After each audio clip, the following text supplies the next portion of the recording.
All right, so this exercise was to create a URL and view that took two numbers and returns their total added together. So the first thing we want to do is create a view. So we can again name this whatever you want. I'm just going to call it add.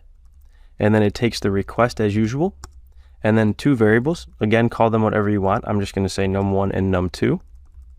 And then we want to return them added together. So we can return this HTTP response and an F string. And we could say the total is, if I can spell, the total is num1 plus num2. Perfect. And now we need to tell Django when to run this add function. So we go into our project urls.py and we create another path.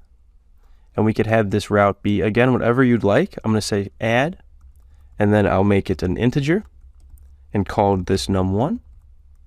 And then the second variable will be an integer num2. And then we don't want to run hello, we want to run add. So we specify that and import it at the top. And awesome. If you had something similar, it should work too. Now let's make sure that the server is running, which it is, and pull back up our browser and try it out.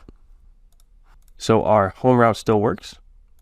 Now if we go to /add/1/24, boom, the total is 25. If we go to /5/24, the total is 29. Amazing. So now we are actually accepting multiple values. And this really unlocks the power of Django. There's so much you can do, which we'll dive in deeper in the series.